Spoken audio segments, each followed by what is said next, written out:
محمد وآلہ وأصحابہ أجمعین۔ اما بعد فاعوذ باللہ من الشیطان الرجیم، بسم اللہ الرحمن الرحیم۔ ما كان إبراهيم يهوديا ولا نصرانيا ولكن كان حنيفا مسلما وما كان من المشركين۔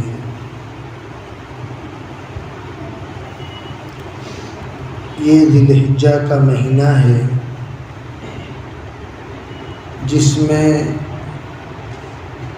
حج جیسا مقدس عمل انجام دیا جاتا ہے، اور جو لوگ حج کو نہیں گئے وہ اطراف عالم میں قربانی جیسا مقدس عمل انجام دیتے ہیں، اور جو لوگ اپنے ساتھ ہدی لے کر حج پہنچے وہ لوگ حدود حرم کے اندر قربانی کا اہتمام کرتے ہیں۔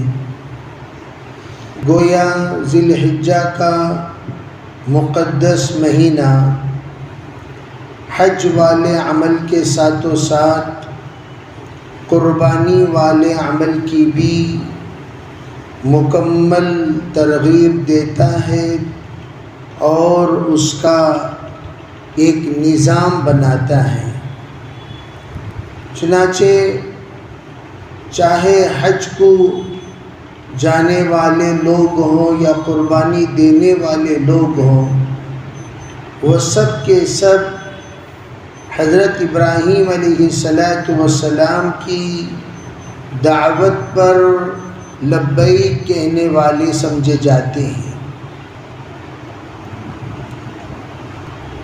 اسی لیے ابراہیم علیہ السلام کو اپنی طرف روز اول سے لوگ کھینچنے کا اہتمام کرتے تھے۔ حضرت ابراہیم جس طرف ہوں اس طرف حق ہے، اس طرف مکمل طور پر اللہ کی تائید حاصل ہے اور اللہ کی مدد اس طرف موجود ہے، اس کا یقین لوگوں کے درمیان ہوا کرتا تھا۔ یہودی اپنی طرف ابراہیم علیہ السلام کو کھینچتے تھے اور کہتے تھے ابراہیم علیہ السلام یہودی تھے، اور نصارہ اپنی طرف ابراہیم علیہ السلام کو کھینچتے تھے، یوں کہتے تھے ابراہیم علیہ السلام نصرانی تھے۔ قرآن نے اس مسئلے کو حل فرمایا۔ تم کیا کہتے ہو؟ ابراہیم علیہ السلام یہودی تھے؟ کہا ما کان ابراہیم یہودیا، نہ ابراہیم علیہ السلام یہودی تھے، ولا نصرانیا، اور نہ ہی نصرانی تھے، بلکہ کون تھے؟ ولکن کان حنیفا مسلما، ابراہیم علیہ السلام باطل سے نکل کر حق پر جم کر تمام اللہ کے احکام کو مان کر اللہ کے مکمل تابعدار ہو کر حضرت ابراہیم علیہ السلام نے اسلام کا اور مسلمان کا ایک نمونہ قائم کر دیا۔ ابراہیم حنیف مسلمہ، حق سے بچ کر حق پر جم کر باطل کو چھوڑنے والے اور باطل کے طرف سے آنے والے تمام حالات کو سہنے والے سچے پکے مسلمان تھے۔ وما کان من المشرکین، یہاں ایک بات اللہ تعالیٰ نے اشارہ فرما دیا، وہ لوگ مشرک نہیں تھے۔ اب دیکھیے، جو لوگ اشارۃ النص سے واقف ہیں وہ لوگ اس بات کو جانتے ہیں کہ ابراہیم علیہ السلام کے بارے میں جب یہود و نصارہ لڑ رہے تھے تو اللہ نے جواب دیا، ابراہیم علیہ السلام نہ یہودی تھے نہ نصرانی تھے، اے مشرکین تم بھی اپنی طرف کھینچتے ہو، تم بھی سنو، ابراہیم علیہ السلام نہ ہی مشرک تھے۔ 3 باتیں کلیئر ہو گئی۔ علماء مفسرین یہاں ایک اشارہ یہ نکالتے ہیں، یہود و نصارہ جو ایک مقدس جماعت کہلائی جاتی ہے اپنے زمانے کی، یہود کے معنی کیا؟ ہنود سے یہود ہیں۔ ہنود کے معنی ہدایت یافتہ لوگ۔ یہود کا کوئی معنی غلط نہیں ہے، یہود کے معنی ہدایت یافتہ لوگ۔ نصارہ کے معنی اللہ کے مددگار لوگ۔ نصارہ کے معنی بھی غلط نہیں ہے، نصارہ کے معنی اللہ کے مددگار لوگ۔ لیکن یہاں اللہ تعالیٰ فرما رہے ہیں نہ ابراہیم علیہ السلام یہودی تھے نہ نصرانی تھے۔ پھر آگے فرمایا وَلَكِنْ كَانَ حَنِيفًا مُسْلِمًا۔ پھر آگے اللہ تعالیٰ یہ بھی فرماتے مَا كَانَ مِنَ الْمُشْرِكِينَ۔ یہودیوں کو یہ کہہ دیا تم لوگ اس وقت ایک زمانے میں موحد تھے، لیکن اس وقت تم لوگ بھی موحد نہیں ہو، تم بھی مشرک بن چکے ہو۔ اور ایک زمانے میں نصارہ تم بھی موحد تھے، اور اب تم لوگ بھی موحد نہیں ہو، تم بھی مشرک بن چکے ہو۔ اشارہ اس بات کی طرف تمہارے اندر بھی شرک پایا جاتا ہے، ان کے اندر بھی شرک پایا جاتا ہے، اور ابراہیم علیہ السلام شرک سے بالکل پاک تھے۔ اسی لیے فقہا کا ایک سب سے بڑا جھگڑا چلتا ہے۔ قرآن فقہا نے موحد یہودی اور نصرانی عورت سے نکاح کرنے کی اجازت دے دی۔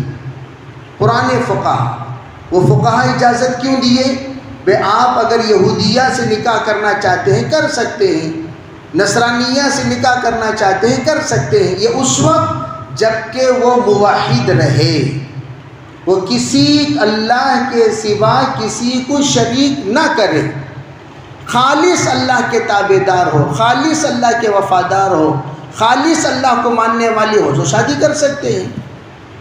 ہاں البتہ وہ حضور کو ماننے والی نہیں ہے، تو اس کا مطلب کیا ہے؟ رسالت کے منکر رہیں، تو اس وقت اجازت دی ہے۔ لیکن اب کوئی بھی یہودی خالص موحد نہیں رہا، کوئی بھی نصرانی خالص موحد نہیں رہا، یہودی بھی مشرک ہو گیا، نصرانی بھی مشرک۔ اس بات کی طرف استدلال کرتے ہوئے اسی آیت سے انہوں نے استدلال کیا وَمَا كَانَ مِنَ الْمُشْرِكِينَ۔ یہودی اور نصرانی یہ دونوں مشرک ہو گئے، لیکن حضرت ابراہیم علیہ السلام زندگی میں کبھی شرک نہیں کیے۔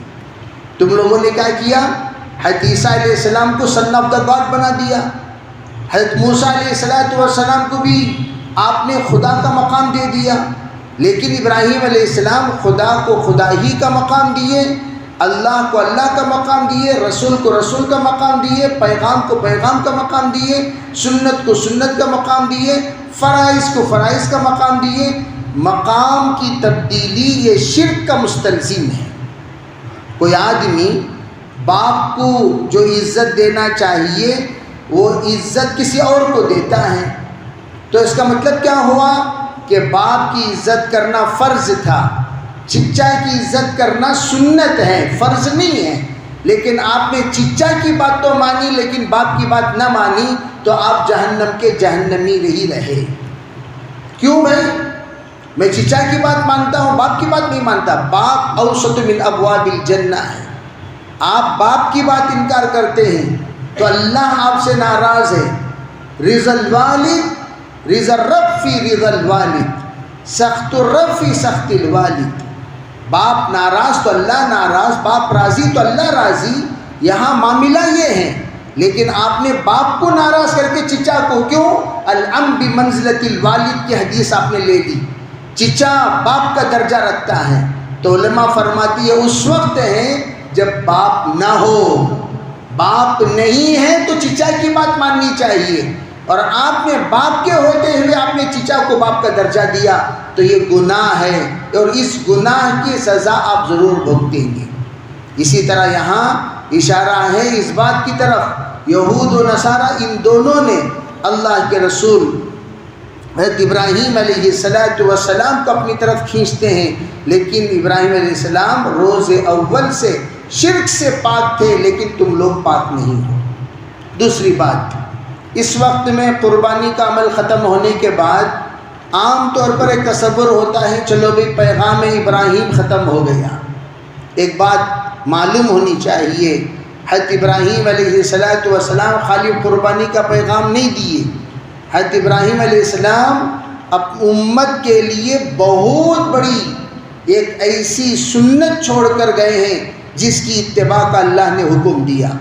چنانچہ اگلی آیت میں ان اول الناس بابراہیم، اگر تم لوگ ابراہیم علیہ السلام کے نقش قدم پر چلنا چاہتے ہو. دیکھیے اللہ کے رسول علیہ السلام سے جب پوچھا گیا حضور سب سے زیادہ عمدہ درود کون سی درود ہے، تو آپ نے درود ابراہیمی کو بتایا.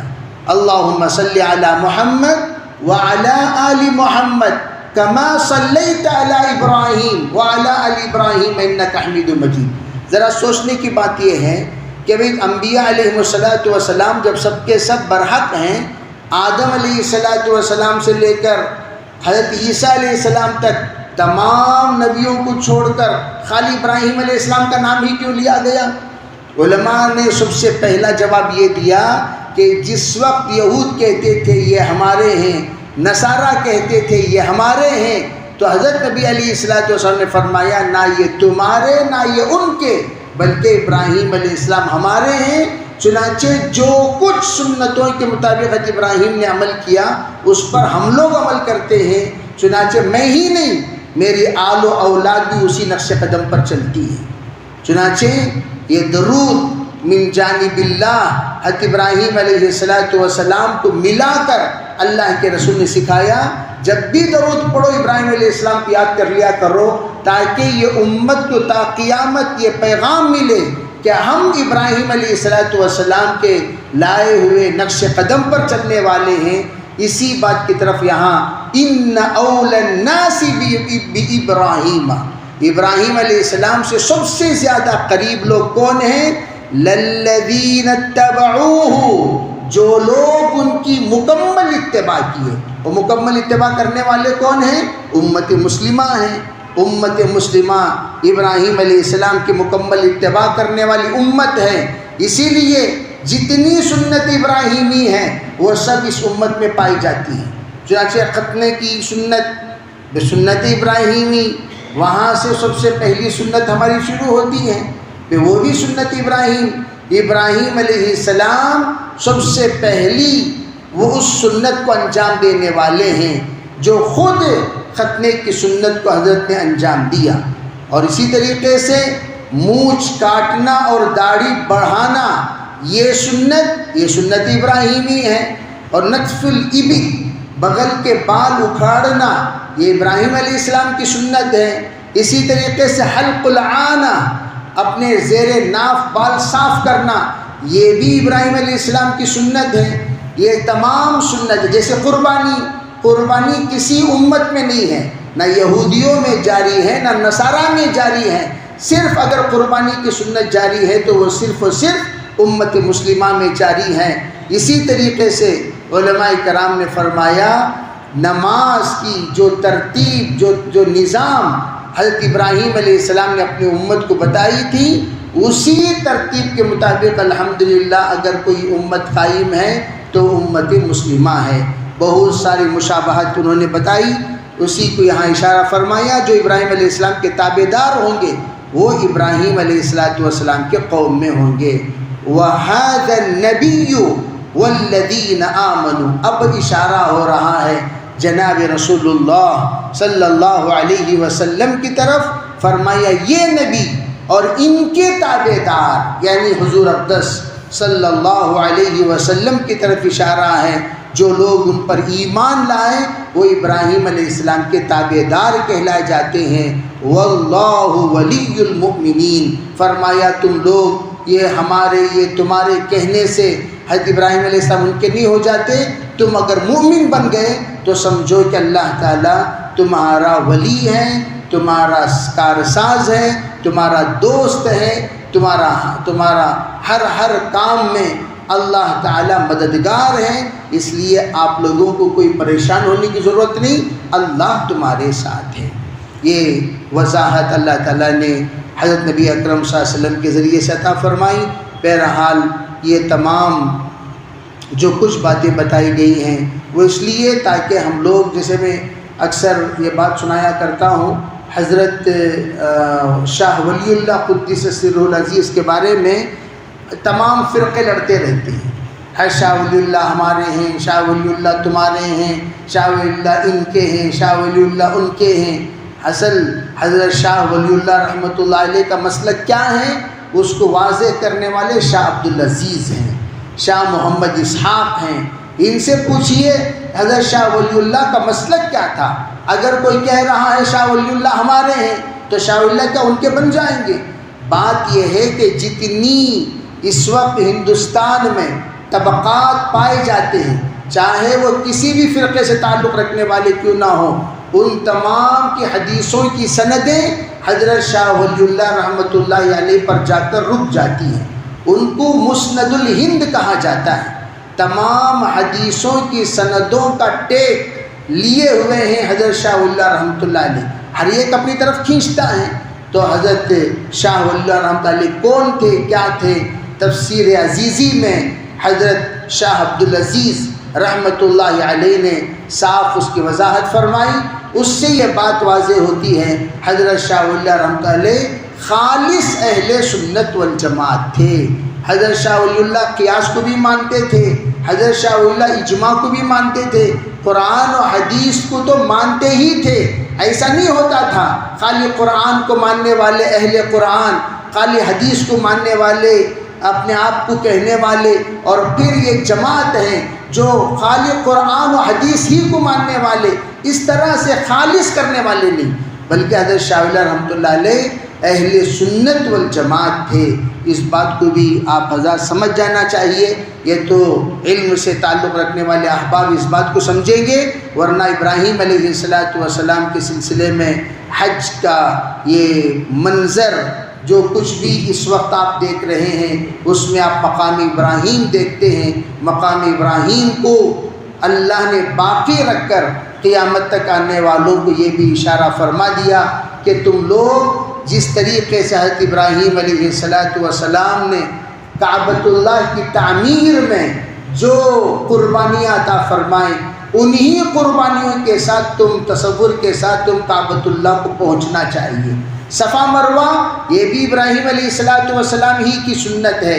صفا بھی ابراہیم علیہ السلام، مروہ بھی ابراہیم علیہ السلام، اس لیے کہ حضرت حاجرہ کو انہوں نے چھوڑ کر گئے۔ جو دوڑ لگایا حضرت حاجرہ نے، وہی دوڑ ہم بھی لگا رہے ہیں، گویا ابراہیم علیہ السلام ہی سے اس کا تعلق ہے۔ مینا یہ بھی ابراہیم علیہ السلام ہی سے تعلق رکھتا ہے کہ ابراہیم علیہ السلام نے لے جا کر حضرت اسماعیل کو لٹا کر وہیں پر ذبح کیا، اور وہیں پر حجاج کرام قیام کرتے ہیں، یہ بھی ابراہیم علیہ السلام ہی کی سنت ہے۔ اور عرفہ یہ تو حضرت آدم علیہ السلام سے یہ سلسلہ جاری و ساری رہا، اور مزدلفہ یہاں تمام انبیاء نے قیام فرمایا، اس لیے اس قیام گاہ کی سنت آج بھی جاری و ساری ہے۔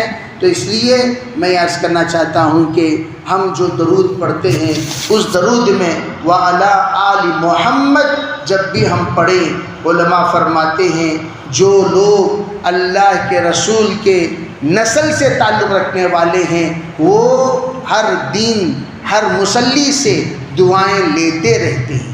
اسی لیے میں کہا کرتا ہوں جس خاندان سے تعلق رکھنے والے افراد کو، جس نسل سے تعلق رکھنے والے افراد کو ہر ایک دنیا کا مصلی نماز میں دعا کرتا ہو، اللہم صلی علی محمد وعلی آل محمد کما صلیت علی ابراہیم وعلی آل ابراہیم انک حمید مجید، ایسا انسان حضور کے نسل میں بے نمازی ہو جائے ایسا نہیں ہو سکتا، غدار ہو جائیں ایسا نہیں ہو سکتا، بے حیا ہو جائے ایسا نہیں ہو سکتا۔ اسی لیے کہا جاتا ہے کہ سید ہو اور بے نمازی ہو وہ ڈپلیکیٹ سید ہے، سید ہو اور بغیر ریش کے ہو وہ ڈپلیکیٹ سید ہے، سید ہو اور غدار ہو وہ ڈپلیکیٹ ہے، سید ہو اور ہر طرح کے بے حیائی کی حرکتیں کرتا ہو وہ خود بے حیا ہے، بے شرم ہے، غیر ثابت النسب ہے۔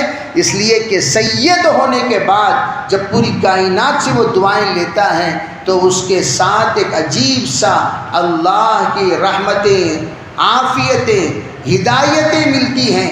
جس کی وجہ سے وہ تمام خرافات سے، بدعات سے، رسومات سے اور جتنی ظلمتیں ہیں ان تمام ظلمتوں سے محفوظ رہتا ہے۔ اس بات کی طرف یہاں اشارہ بھی ہے، بلکہ ہمارے علماء نے اس کی وضاحت بھی فرمائی۔ اللہ تعالی ہمیں شریعت کو صحیح سمجھ کر ابراہیم علیہ السلام کی سنت پر عمل کرنے کی توفیق عطا فرمائے، اور ابراہیم علیہ السلام جیسے کہ میں اکثر ساتھیوں سے کہا کرتا ہوں، آج بھی ابراہیم علیہ السلام تمام امت کے نابالغ بچوں کی نگرانی کرتے ہوئے موجود ہیں اپنے آسمان میں، چھٹے آسمان میں، بعض روایتوں میں 5ویں آسمان میں ابراہیم علیہ السلام تمام بچوں کی باقاعدہ وہاں ایک مدرسہ چل رہا ہے۔ حضرت جس وقت معراج پر تشریف لے گئے، دیکھے ایک بزرگ تمام بچوں کے ساتھ بیٹھے ہوئے ہیں، پوچھا یہ کون ہے؟ کہا ابراہیم علیہ السلام ہیں۔ یہ بچے کون ہیں؟ کہا یہ بچے امت کے وہ بچے جو نابالغی کی حالت میں دنیا سے انتقال فرما جاتے ہیں، تو ان تمام بچوں کے ساتھ حضرت آسمان میں ان کی تربیت کرتے ہوئے، ان کا نظام بناتے ہوئے، ان کو ہر طرح کی اچھی باتیں سکھاتے ہوئے وہاں تشریف فرما ہے۔ گویا تسلسل کے ساتھ ابراہیم علیہ السلام کی تعلیم جاری و ساری ہیں، تو اسی لیے فرمایا یہ خصوصیت صرف ابراہیم علیہ السلام کی ہے۔ اسی لیے حضرت ابراہیم کو نبیوں کے جد امجد کہا جاتا ہے۔ صرف ابراہیم علیہ السلام کے نسل میں 62,000 انبیاء علیہم السلام پیدا ہوئے۔ حضرت اسحاق علیہ السلام، حضرت اسماعیل علیہ السلام، حضرت اسحاق علیہ السلام سے بنی اسرائیل کے تمام انبیاء پیدا ہوئے۔